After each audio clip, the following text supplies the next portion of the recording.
What's going on, guys, and welcome back to another video. So we have some very interesting news today, and I want to address what we are going to discuss. If you have any questions on any of this stuff, please ask your questions down in the comment section below. But here's what we're going to discuss in today's video. First, I want to address what Congress is working on right now in order to pass the government funding bill within the next 3 weeks. We also got some news on what's going on with Russia and Ukraine right now. I got some news on different stimulus checks that are going out to the American people in specific states. And I want to go over why the $15 minimum wage is now considered a starting point and not the end goal.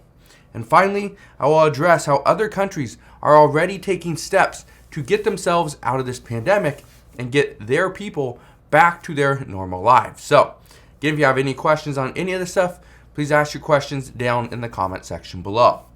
But if you enjoy these daily uploads, can you do me a favor? Go ahead, hit that like button, and also consider subscribing so you never miss an update. But let's get right down to it. Now, although the House and Senate are still on recess right now, the reports are that negotiators are still working hard to come to a final agreement on the government funding bill. Again, this has to pass before March 11th. Both Democrats and Republicans believe that this latest stopgap bill will be the final one. The next bill will be for the full omnibus bill, and it will likely include things like boosts for education, efforts aimed at combating climate change, improving healthcare, and improving affordable housing. Republicans also state that maybe they are not on board with everything that Democrats want, but they do want more funding for defense. Now, I want to touch on this for a second because, and while we're talking about defense, let's address what's going on in Russia, in Ukraine, because right now, this is a huge issue.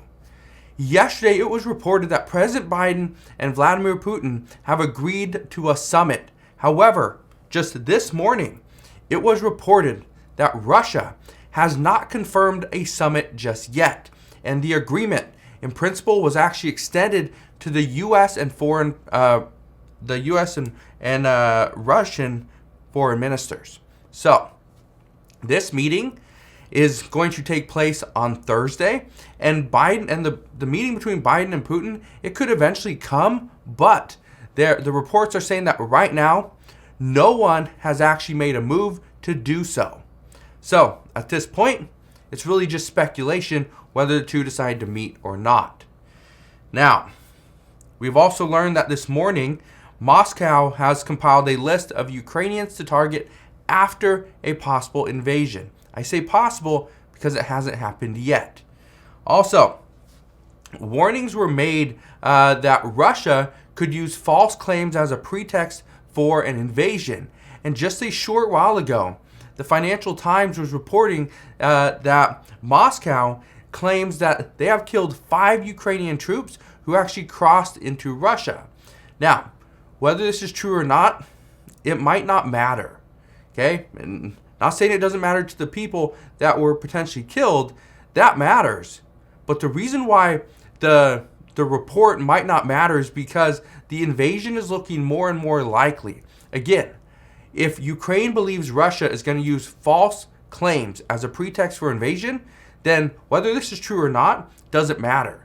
But what matters is if Russia is saying this happened, then they could use that as, okay, this happened, so now we're going to invade. Because you came at us, so now we're going to come back at you. So, it's going to be interesting to see what happens. But here's what I can tell you.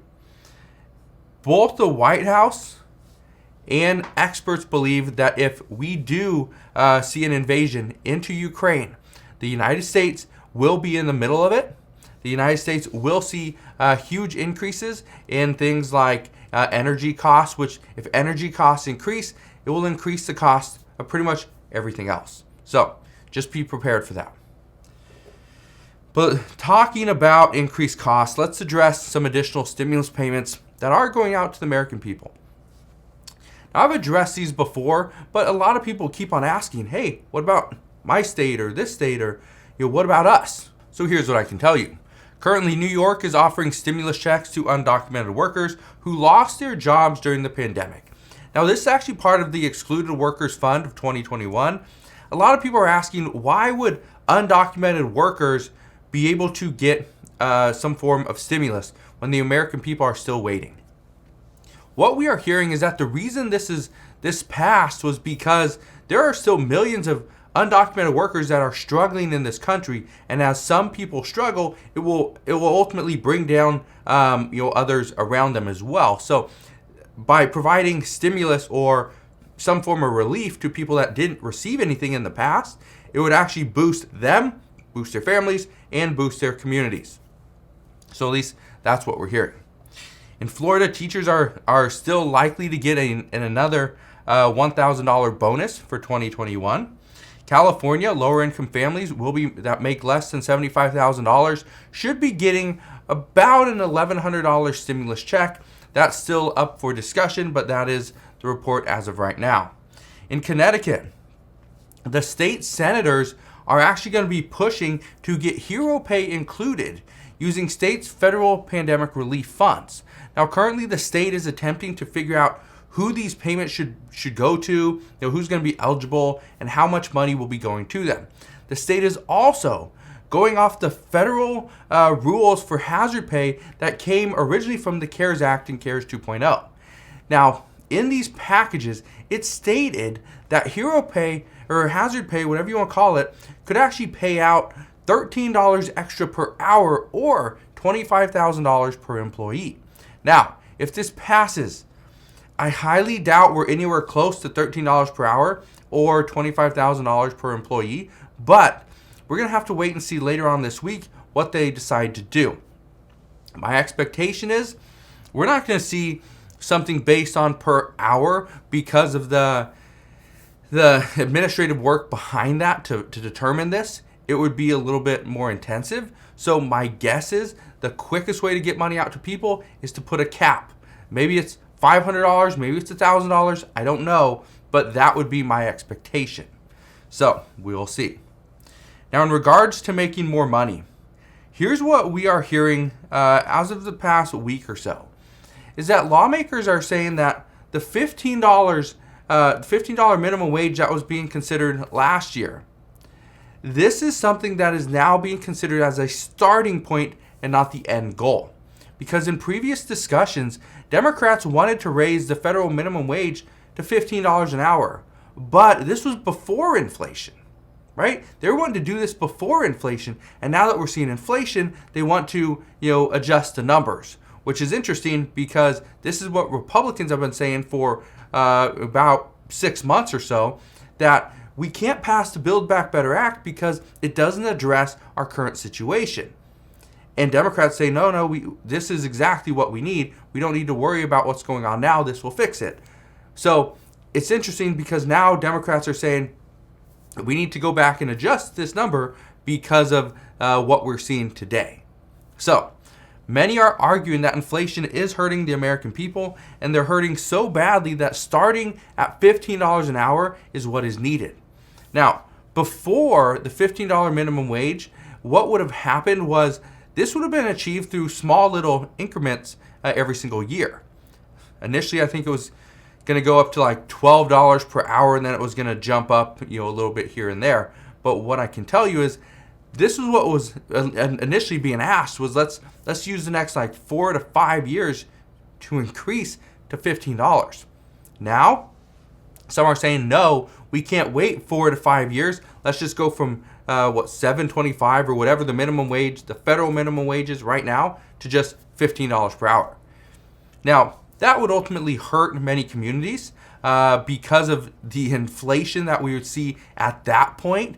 But again, this would hurt, states down in the South, any state that isn't very close to that $15 minimum wage. I live in Washington State. We're at like, $14.50 or something like that. I don't know exactly what it is, but we're close to $15. So because of that, Washington State wouldn't be as heavily impacted as other states down in the South.